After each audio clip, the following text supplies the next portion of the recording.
I'm Allison Madison. I'm the program manager at Wisconsin Saltwise, based in Madison, Wisconsin. And I am excited to be on today, day 4 of Winter Salt Week 2025. We've spent a couple days talking about the problems around salt pollution.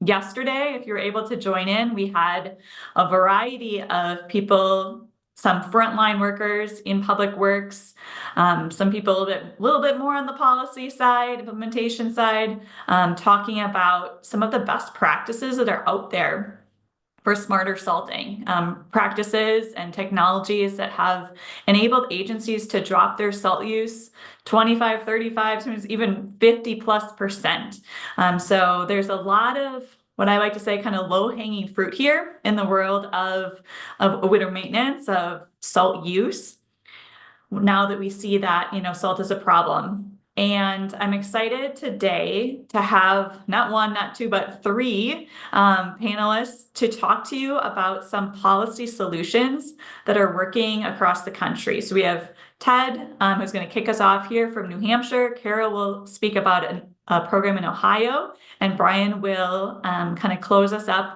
talking about what's working in Bloomington, Minnesota. So while our panelists are talking, if you have any questions or comments, you can type those into the chat. I see some people are introducing themselves in the chat right now, which is awesome. It's fun to see where people are joining from. So we got some folks from Edina, Minnesota, Brian's neighbors in the Twin Cities, some from Pennsylvania, New Jersey.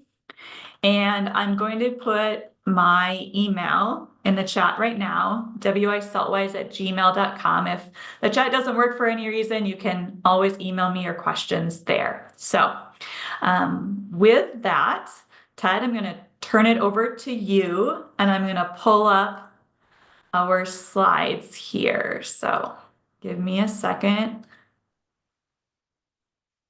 to do that. All right, Ted, the floor is yours.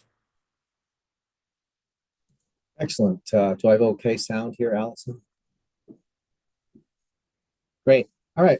It's great to be with you all today here on a balmy 13-degree day in Concord, New Hampshire. We have a lot of salt on the ground right now, a little storm, so that's an appropriate subject. I'm Ted Deers. I am the Assistant Director of the Water Division at the New Hampshire Department of Environmental Services. I have been with the state for, oh, that's weird. View change there. All right. I've been with the department for 28 years. In that time, I've worked on various different coastal wetlands, non-point source, watershed, now drinking water and everything else water. So it's been an interesting ride here. One of the interesting rides we've taken is with our salt program. So I'm going to give it just a quick little history. Then we're going to talk about what we've done from a policy perspective, what we're doing now, and kind of where we see this all headed. Our adventures in chlorides began with an expansion of the Interstate 93 in southern New Hampshire. This is what brings people from Massachusetts to go up to our slopes for skiing and to our lakes for recreation.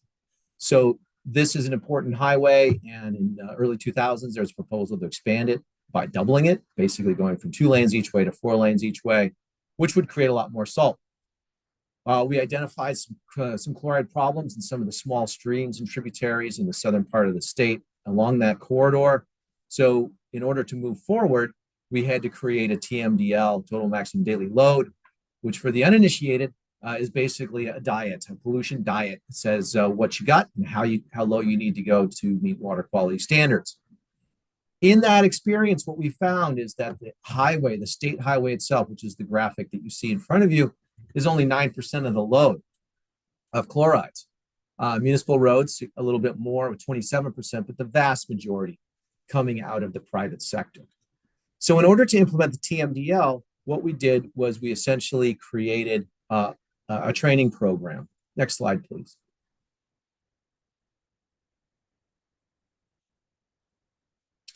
That training program was created really back in 2007 and was just a completely voluntary program. Didn't have any legislation around it, didn't have anything else. It was very just, we have training and we work with our UNH transportation group, as well as other parties to try to bring people in. What we heard over and over again from the private sector was that they were afraid of being sued if they reduced their salt use. You've probably heard this yourselves. It's probably come up a lot, is that this is a real issue for those folks. So in 2013, we were able to get past a bill which created a voluntary commercial salt application program we call Green SnowPro. And what it does is, if you go through the training, you become certified, you have to pay a fee, you have to put in paperwork, you have to report your salt use each year, you have to make sure you're keeping documentation in your own records, some other things that you got to do. If you do all of those things and you have a slip and fall case and you were negligent, then you cannot be held harm. You can't be held, responsible for that. Essentially, it's a limited liability protection, similar to what ski slopes have, that recognizes that winter activities are inherently dangerous, and if you're not negligent, then you shouldn't be able to get sued for someone, wearing Crocs in an icy parking lot. So if you weren't, if the ice wasn't your responsibility. So these are some of the issues that came up. So we've been doing this now in earnest, really for a little over 10 years. And next slide, please.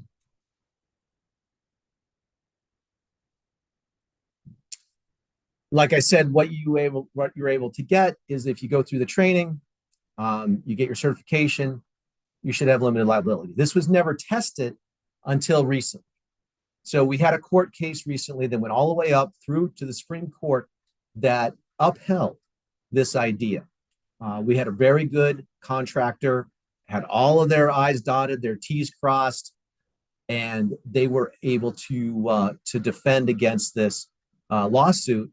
And basically, the defense was that they were Green SnowPro certified and could not be sued. So this is a major case for us. If people are interested in that case, we can provide some additional materials on that. But it really showed that, worded correctly and implemented well, that these kinds of limited liability activity, this kind of limited liability legislation can work. And it really does force people to do the right, it forces contractors to do the right thing. And it also helps property owners recognize that they can be protected, which allows them to then use proper best management practices for salt reduction and commercial applications. Next slide, please. So what have been the results of doing all of this? As you can see, in 2013, 2014, we had 35 certificates issued. And we were issuing certificates before we had the legislation, just as sort of a training thing, again, a voluntary program. Here we are now, 23, 24, we have over 700 people who've been certified, 177 different contractors. That's a huge number. That actually is starting to get to critical mass to be able to reduce overall salt usage, especially in the southern part of the state. What do we know about the successes of this? I can't tell you that we're reducing salt. We have lots of anecdotal evidence, but not yet enough data to make that claim. What we have done is we've at least removed one of the hurdles to salt reduction. We've incentivized people to get training and get certified. So we've incentivized that gathering of knowledge. We've created a community of practice of people who share ideas with each other. We've built in some accountability. The people who go to this program have to report on their salt use, and we've normalized the behavior, that salt reduction is a normal behavior. Tracking your salt use, documenting what you're doing are all now normal behavior in the industry. So where we're going from now is really working on the municipal side. We've created a new municipal program. We're starting to get people applied to that. And we hope to, over time, increase more and more of these sort of accountability measures. How do you know you're actually reducing salt? So with that, I will end and pass it on to the other sister states. And I'll be here for questions at the end. So thank you very much for the opportunity to be here. And thank you all for the work you do to try to reduce salt.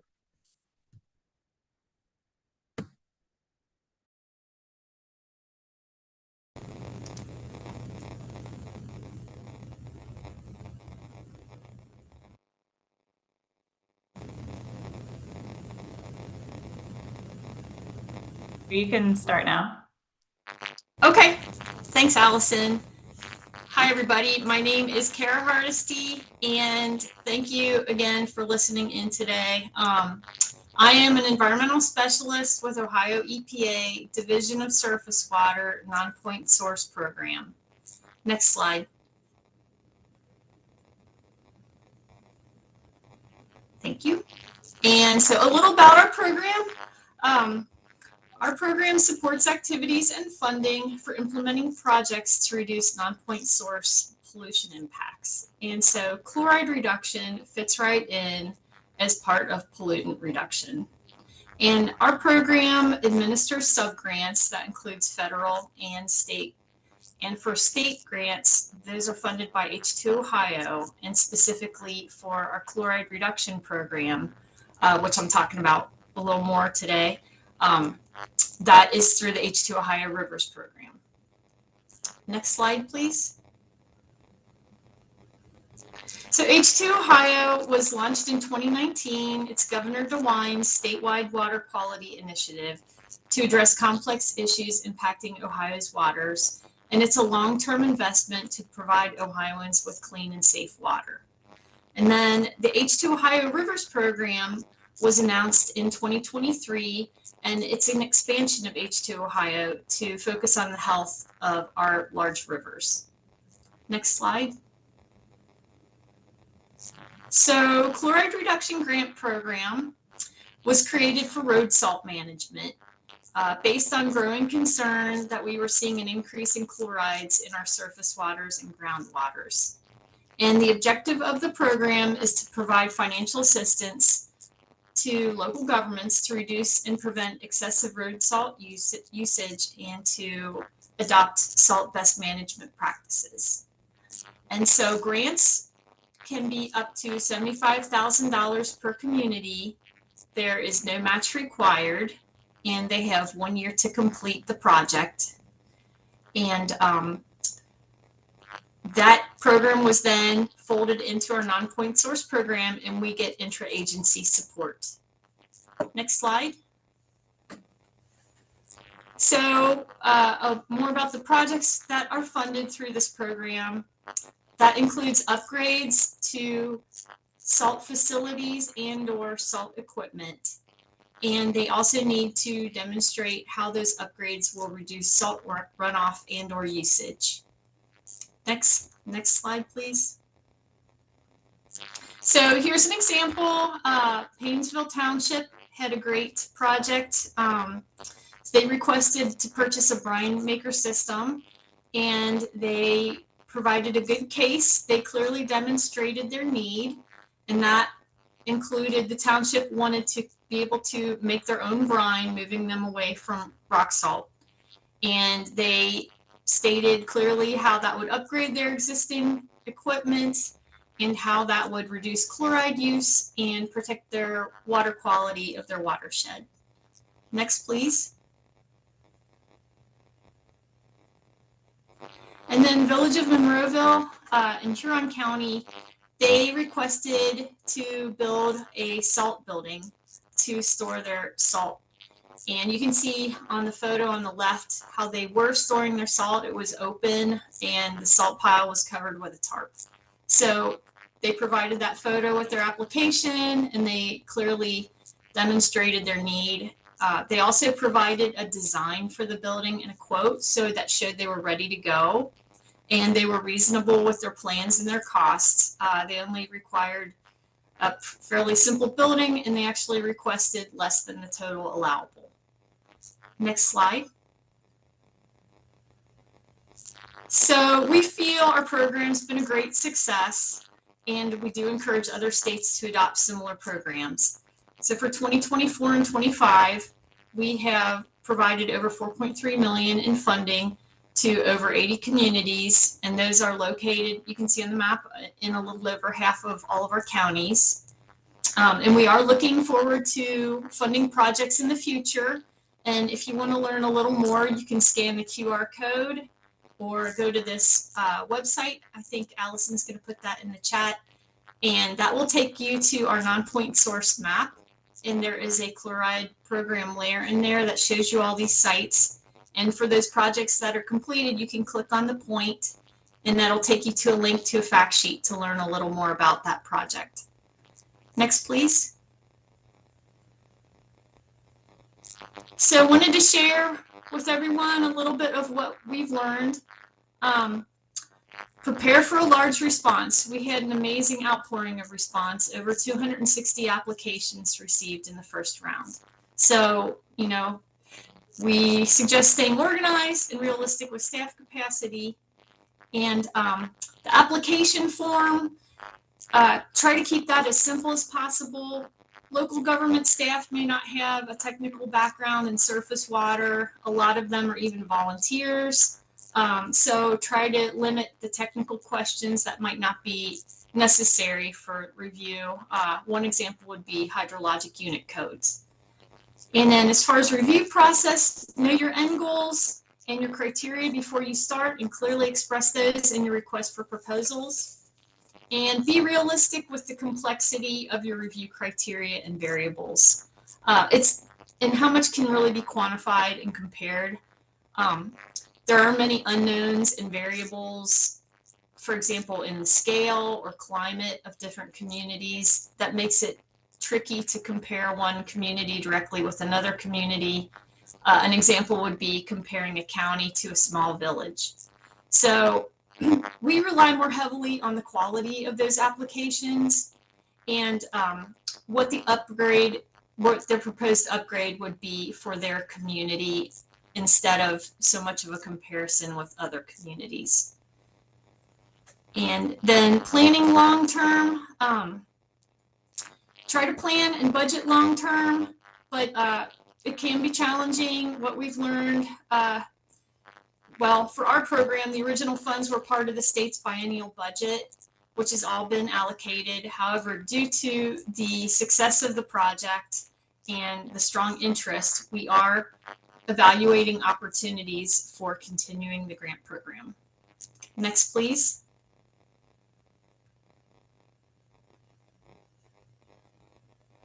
So a little more about what we've learned. Communities are receptive and proud of their projects. Harness this. You can see that the sign this community made really went way above what we really don't require that sign at all. So, and they thanked our governor. It was a very gracious sign that they created. And many of the local communities are already moving towards, reducing their salt use. For example, a lot of them are already moving towards brine, beet heat. And so the timing's great. Local communities have also been a big part of our PR for the program. So we try to help them spread the word by providing them tools to make their outreach easier. And that would include grant announcement templates, logos, and press release examples or guidance. And that just helps them and us. Next slide. So what's next? Next steps for our program. We're currently working on a grant story map that should be live very soon. So check our website for that. And then beyond grants, we have been expanding our outreach. We've been presenting at local community organizations, and we are networking and partnering with other organizations that are also working in this field. And potential training opportunities, how we can best work with other partners potentially on that as well. Next slide. So thank you. Have a safe snow season. There is my email address. Feel free to reach out to me with any questions you have. And again, thanks for joining us today.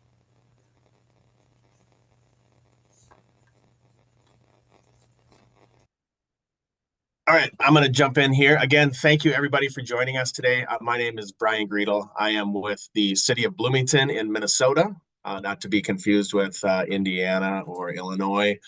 So in the great state of Minnesota, again, the water resources manager here, responsible for MS4 related duties, storm sewer infrastructure, and management of our surface water bodies, wetlands, lakes, creeks, and all of that good stuff. Next slide, please.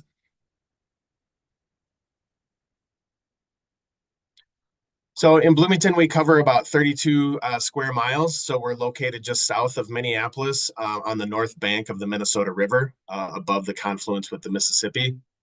So we do manage and maintain over 2,000 lane miles within the city, including 260 miles of sidewalk, along with over 500 cul-de-sacs.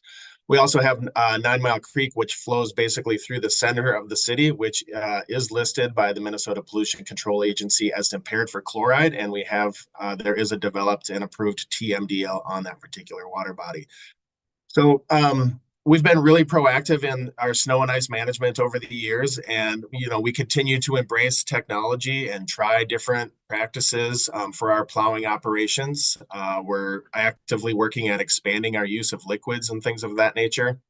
But smart salting techniques are only going to get us so far. And so if we continue to design and construct surfaces that really rely on salt for winter maintenance, we're not working to reduce our reliance on salt. And so we are working to try to adjust our thought process a bit and maybe challenge you all to maybe do the same and kind of change your thinking a little bit. Next slide, please.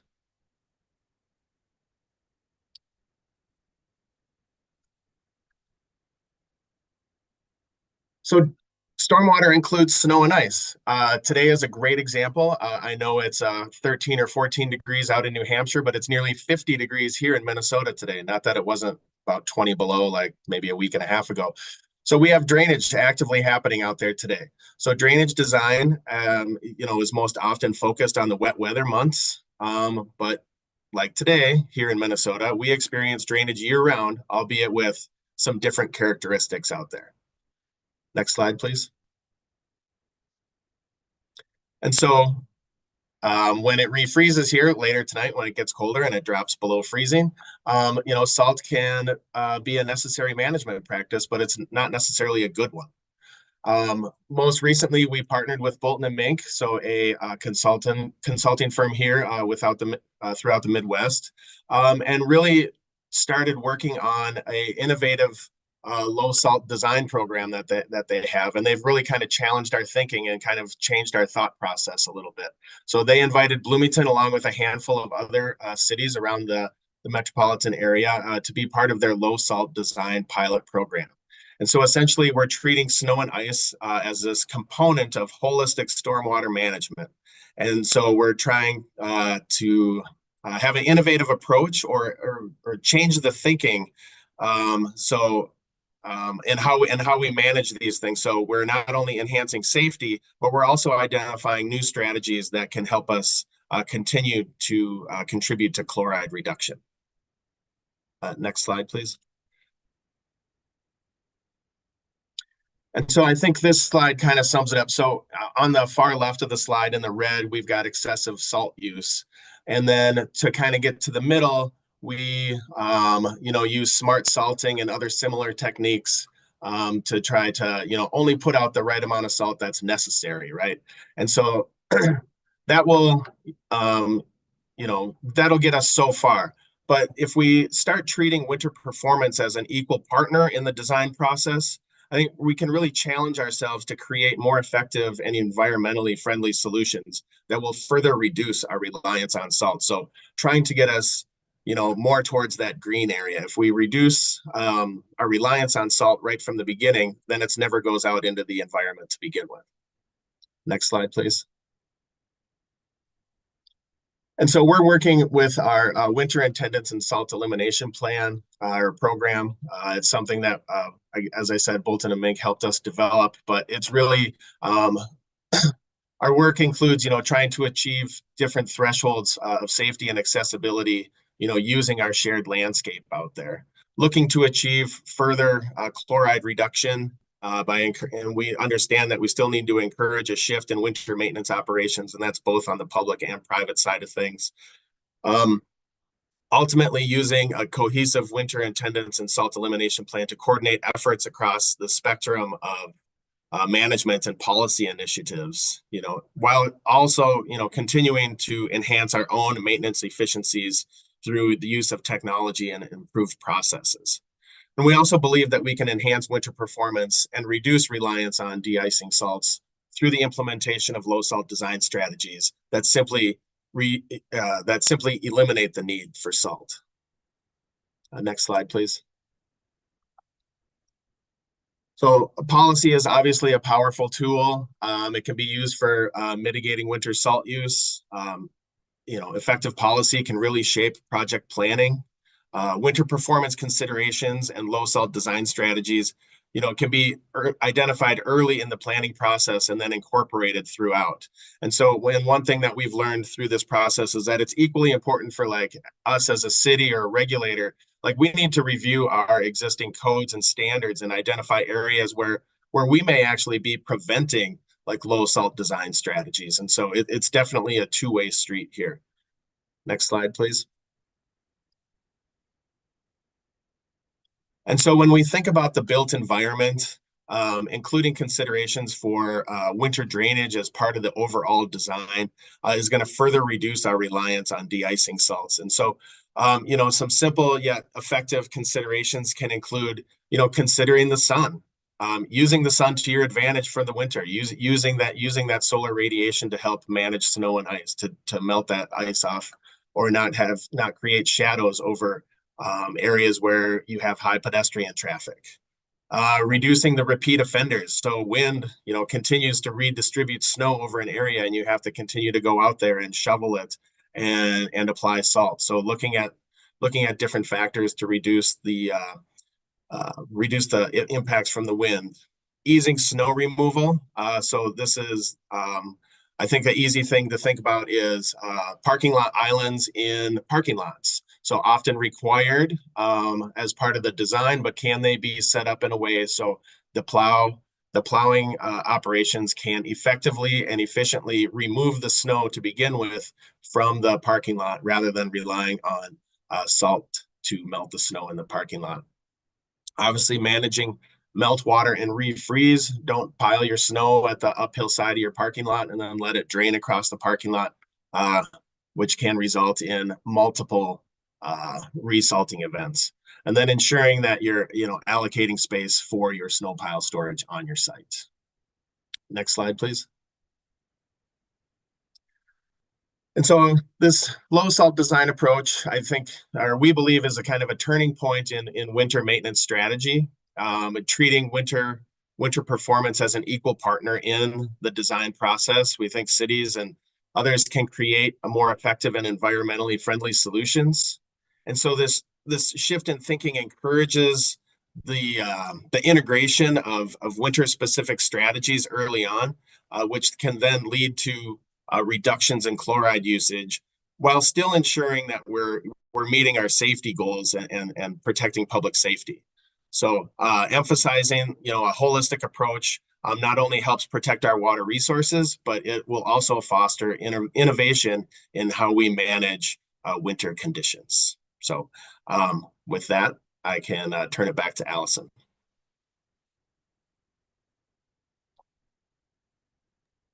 All right. Ooh, thank you, everybody. Let's see here. I apologize for skipping through a few slides there. It's hard to be on two different screens at the same time.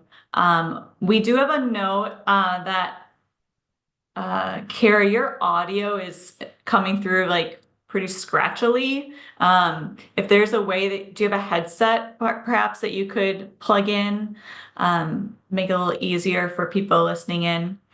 And then we'll take questions maybe from Ted and Brian first.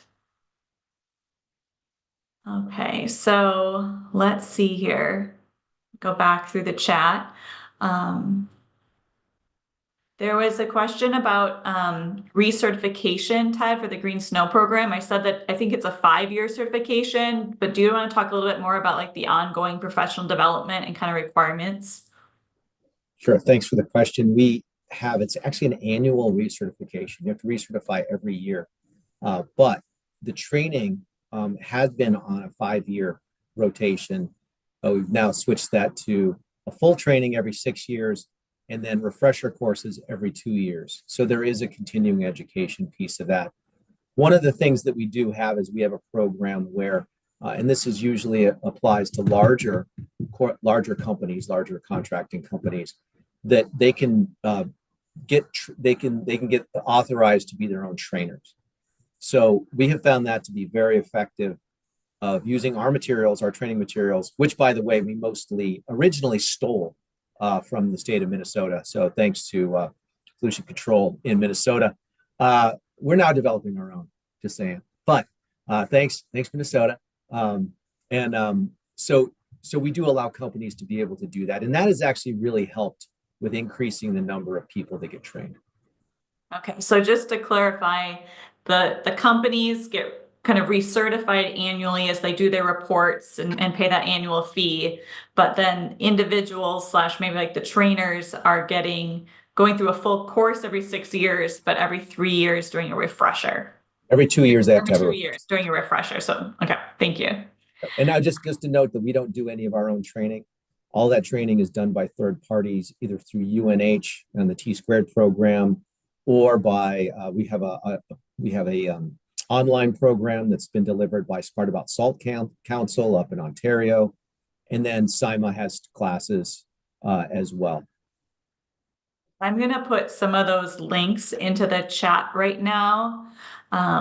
I apologize, kind of doing the slides and the chat was a little challenging for me. So I just put a link in for that Smart About Salt Ontario based program, which I think went out in the email today. And then the UNH, is it Technology Transfer? Is that the T² Center?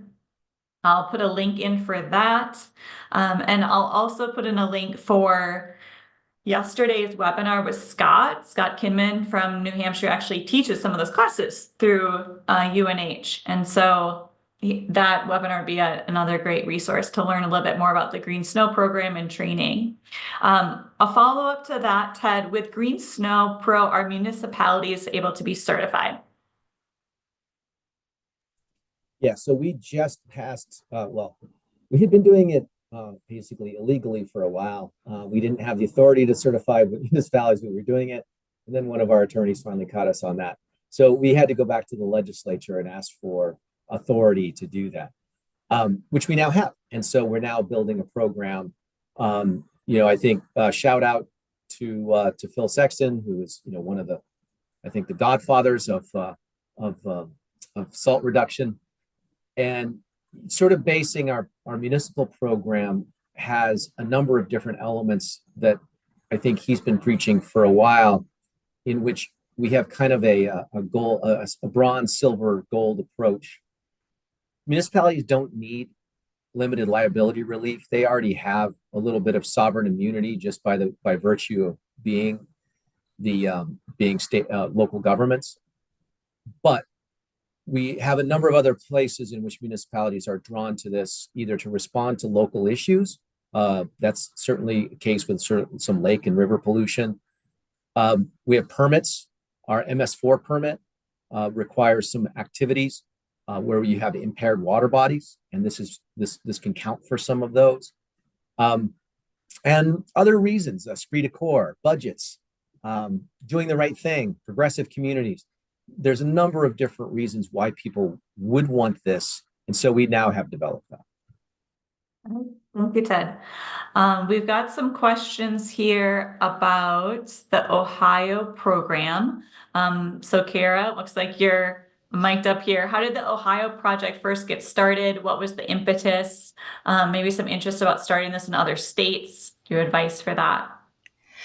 First, can you hear me? Okay. Yeah, good. That's better. Okay, I apologize. I've been trying to get clear mic connection here. I'm not sure why. But I think one of the big impetuses was we've had some issues with harmful algal blooms in our state, particularly the Lake Erie drainage part of our state, including Toledo drinking water a few years back.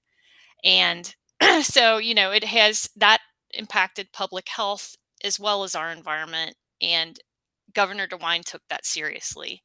So I think this is a solution. We're not the only agency working on this.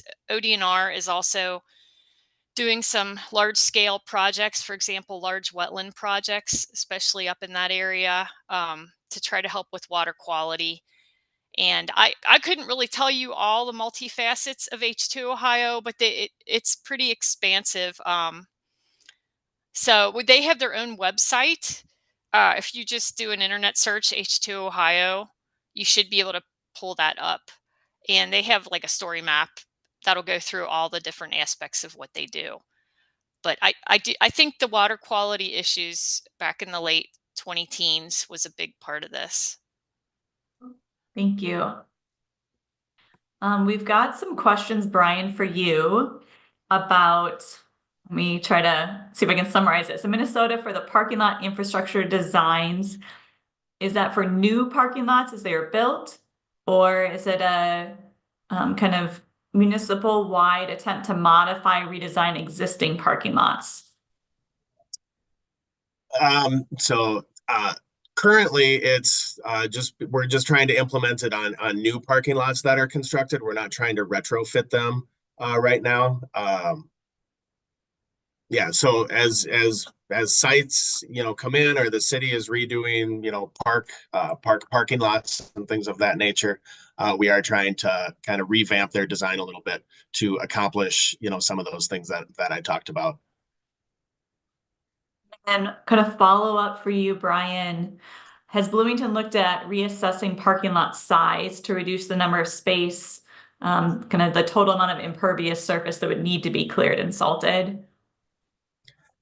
To some extent, yes. So our next phase of our work is, going through the city code and identifying things exactly that, like what are our parking requirements? Do we really need these huge parking lots? Are there things that we actually require that are inhibiting our ability to reduce the amount of salt going out there? And so size of parking lots, parking lot islands, things of that nature are all things that are currently up for discussion, yes. Okay. So some more specifics about that, Brian. Do you have a set of standards that you use when reviewing plans to incorporate low salt design? Nothing formal yet. We have ideas. That's again kind of our next step, is to get some handouts, get some plan review kind of checklist items. I think first on the docket for us is getting some actual information sheets generated for those that are doing like site design. So trying to better communicate this information right up front. So these are considerations that we want you to make as part of your design. And so the sooner we can get that in front of design teams, the better off and more likely we are to actually see some of these things come to fruition. Get incorporated there. And then are there specific green infrastructure kind of features or recommendations that you have that would limit salt getting into stormwater drains? I think there can be things such as, I think I talked a little bit about, where you store your snow. I mean, that can be a significant source of meltwater that can continue to run across parking lots, and that can require a resalting event even when it hasn't snowed out. And so I think those, so a small depression or just some thought behind where that snow storage is going to be. I think that is one thing. You can, look at utilizing the sun, so to speak, right? So, maybe you plant your trees on the, side of the sidewalk that allows, that doesn't cast a shadow over the sidewalk in the winter time. Things like that, using vegetation as, a potential snow fence if you have areas of blowing snow, to try to keep that blowing snow off your parking lot, or off your street for that matter. We have plenty of areas in town here in Bloomington where we've got a long fetch where the wind can get going, and the plow drivers are having to go out and clear the road again, even though it hasn't snowed, but the wind has blown snow back over the roadway again. So Thank you. Yeah, and I do want to clarify, I sometimes see this idea of like kind of the idea that green infrastructure could kind of solve the salt problem, or I think yesterday it came up with the idea of having some bioaccumulation. But I think with salt, we don't really have plants that can bioaccumulate that salt, right? Even if they did, and like, I mean, I'm thinking maybe like a percentage, of like chloride in the plant matter by dry weight. Like, then you have to remove that vegetation out of that ecosystem, right? Or it's degrading, going back into the soils. And then also, like, where are you taking it, right? I mean, you're just going to slightly elevate the salt somewhere else. So I think that's, yeah, all the salt that we put down, it's making its way into the soil and then eventually into the water. Unfortunately, we don't have, unlike with phosphorus, right? We have plants that can really uptake that, and potentially move it out. But Martin has a question. I guess a surprise to hear that Ohio EPA would be involved in a salt reduction program. So, question for you, Kara. In Ohio, is salt reduction a bipartisan issue? You know what? I truly cannot answer that. I think, it seems like it's garnered pretty widespread support. So, I've not heard any political controversy, but I am not a policy, I'm not really tasked with that at our agency. You're welcome to reach out to our director's office, or even our Division of Surface Water chief could give you maybe a little more insight in that. I guess Ohio does have a Republican governor, right? And I'm assuming kind of a Republican controlled legislature. Exactly that right. DeWine is have- Republican. Yeah. Yes. So, And have and moved yeah, forward on this work. yeah, we do have a majority Republican legislature. So, I haven't heard any issues, and I do think it's great PR. We're known as a regulatory agency in large part, and it has built relationships this way too. And I do really think the timing is right. A lot of the communities we are working with are very knowledgeable already in what they want and where they're going. So we're just helping them out move there faster. So as a regulator, it's nice to come with the carrot instead of the stick. Absolutely. Yeah. Yeah. And I'm honored that, I'm fortunate to be part of that, to be in that position. Yeah, I'm jealous as hell. I gotta tell you. That it's the one piece of our program that I've identified that is the biggest missing link we have, is the ability to be able to put dollars out into these communities, either municipalities or with small contractors, to get them into the equipment, even small loans or grants for ADL or different kinds of plow packages, or getting into brine. Building community brine stations, things like that are all great ideas, but they all require resources. So I think it's very impressive that you're starting with the resources, because it's critical. People do know what they would like to do. They do have ideas. They're really clever. You hear, Brian, fantastic, clever ideas, but resourcing them is extremely difficult. Yeah, I am going to drop into the chat the grant program in Madison, Wisconsin. So on a much smaller, like local regional scale here, some grants have been available for contractors, also municipalities, and I think that's really jump-started the movement into especially brine, but just kind of taking this work seriously, because while we do see some pretty significant salt reductions, there is that capital investment to begin with, which is a pretty sizable hurdle for a lot of people, and change in general is hard, right? So being able to lower the activation energy helps a lot. I know that I think Minnesota in the past has had some grant dollars available, and I believe also New York State has some grant dollars available for municipalities to make upgrades to equipment. I did put together a one-page proposal for the Wisconsin governor, Governor Evers, to look at creating a program similar to Ohio's. And I'm happy to share that with folks in any other states that would want to use that as a template. I'm hopeful that, this week, and I mean, today in particular, can be a day where we, learn from one another what's happening, what's worked, and kind of take that model as a little cookie cutter and not have to reinvent the wheel, be able to kind of point over and say, it's working in this other state. Let's bring these ideas here. So we do have a question, Ted, for you about the best way to introduce, so I don't know where this person is from, but they want to know the best way to introduce to their state rep, state senator, the New Hampshire bill and program for their consideration. Yeah, good question. It took us a while to get this bill passed, and I'll just put, I just want to give everybody a big old dose of reality. Is that it's very hard.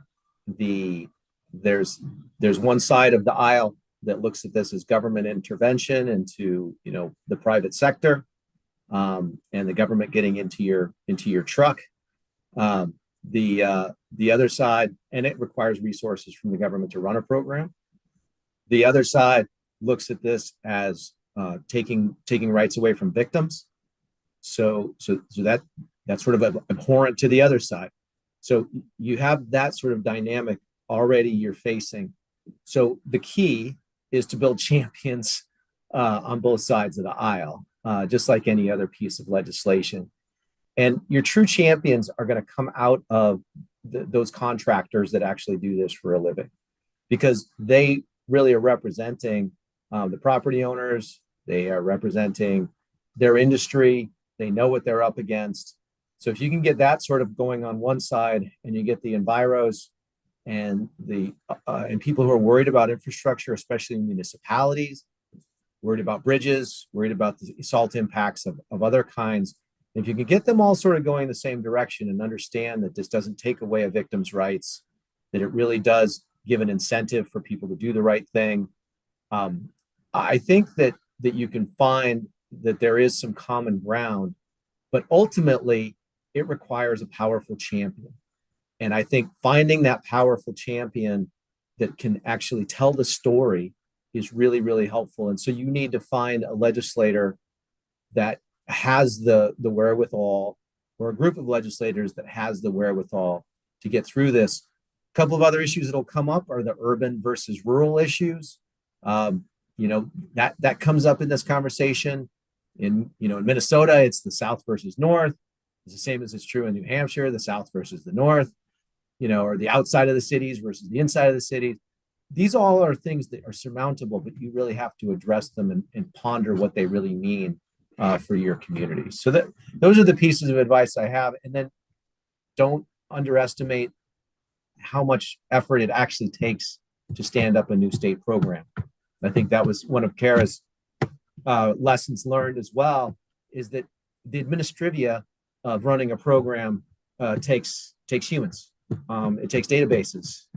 It takes all those things to be able to make that happen. So you have to have continuous sustainable funding for a program if you're going to stand one up. Yeah. One of the things we ran up against in Wisconsin, we were actually able to get the bill passed, but with $0 to go along with it. So yes, that was vetoed, but we got it through the Senate and the Assembly in Wisconsin last session. So yeah, happy to talk with people offline about kind of our process and share documents, etc. And we've got some good news from Sue in Minnesota that Governor Tim Walz just declared this Winter Salt Week in Minnesota. So well, that's great. I know Governor Evers declared it Winter Salt Week in Wisconsin too. So it's good that we're getting the attention up to the State House. Mary asked about salt reduction results in Wisconsin. So I'm happy to kind of share those a little later. I can put in just a link to some examples here. I've got a municipal champion story map on our website, and also have some different case studies with contractors working to kind of build those out a little bit more. But a lot of our stories, I should say, are captured in live streams like this on the Wisconsin Saltwise YouTube channel. Caleb mentioned, don't forget to bring law enforcement into any conversation as they focus on public safety too. So yeah, I think definitely key to figure out who are all the stakeholders that might be impacted, right? Try to have those conversations with them beforehand so you don't end up with unexpected kind of adversaries afterwards. I think kind of figuring out, yeah, where people are at. And I think in Wisconsin, one thing we're trying to do is really revisit those conversations with the trial lawyers and try to see if we can compromise with them a little bit on the language to move this forward, because with them as just like a huge kind of what am I gonna say, just really digging their feet in on against us here. Yeah, kind of preventing us from getting it over the finish line. All right, well, those are the questions that I see. I did see one comment in the chat, just a clarification that CARA Ohio EPA is a state program. I think for a lot of people, if you don't have an EPA in your state, you just think EPA, right, is the federal agency, but in Ohio, it's similar to like a Department of Natural Resources, another state agency. It's we have Ohio Department of Natural Resources, and then this is like an equivalent to Department of Environmental Quality, DEQ, or Department of Environmental Management, DEM. Yeah, we just chose a similar name. Right. All right, well, those are all the questions that I have right now. If anybody has other questions, you can continue to reach out to me and I can connect you with any of our speakers. But I want to just thank Brian, Kara, Ted for coming on today and sharing just like a little window into what's going on in your states and communities. And like I said, I'm hopeful that we can kind of take this information out and can work to replicate these programs. So to everybody joining in, thanks so much for joining in today, this week, and hopeful that tomorrow many of you will take part in either a local monitoring event in your area or maybe order some free test strips. We have those available in the email that I sent out through the Isaac Walton League, and the Stroud Water Center also has some free test strips that they want to get out to people who will use them. So yeah, please take advantage of that, and look forward to, I think, one more email from me tomorrow, and then probably just a wrap up next week with links to all the webinars, and I'll work to also answer any other questions that come up in the meantime. So we've got several thank yous to our presenters, wonderful food for thought, great panel. So thank you all so much for giving us your time and sharing your expertise this week. Thank you. This has been great.